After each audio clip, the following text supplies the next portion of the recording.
আসসালামু আলাইকুম এভরিওয়ান। আশা করি সবাই ভালো আছেন। সবাইকে রমজান মোবারক। আমিও আপনাদের দোয়ায় অনেক আলহামদুলিল্লাহ ভালো আছি। আমি হয়তো রীতিমতো প্রত্যেক দিন ভিডিও আপলোড দিতে পারি না, তার জন্য দুঃখিত।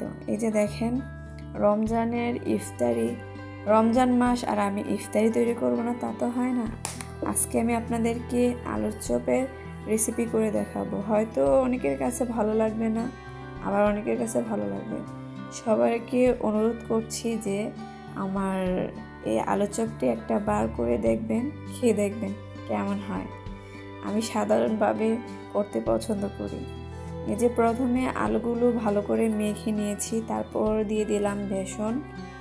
আপনি যতটুকু আলু নেবেন তার পরিমাণ মতোই বেসনটা দিবেন। দিয়ে দিলাম জিরার গুঁড়ো, দিয়ে দিলাম একটু গরম মশলার গুঁড়ো, দিয়ে দিলাম কাঁচা পেঁয়াজ আর কাঁচা মরিচের কুচি। অনেকে পোড়া মরিচের কুচি দিয়ে ওইভাবে করে, আমি ওইভাবে করি না, আমার কাছে এইভাবেই ভালো লাগে।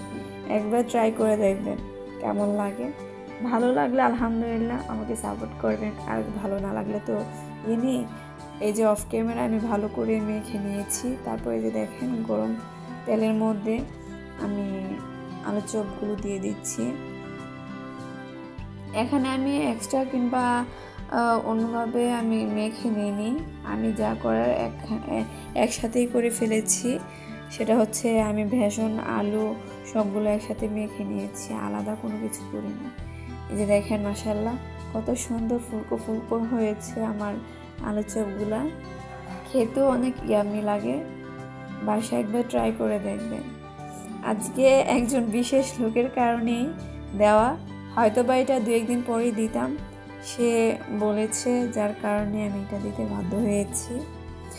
আর যে দেখতে চেয়েছিলে সেও একবার করে ট্রাই করে দেখবা যে কেমন হয়েছে, এবং কি আমার ভিউয়ার্সগুলোও দেখবেন যে আমার আলুর চপগুলো খেতে কেমন। একবার ট্রাই করে দেখেন না কেমন লাগে, আমার কাছে বেশ লাগে। আর রমজান কিভাবে কাটাচ্ছেন সবাই জানাবেন। ভালো থাকবেন।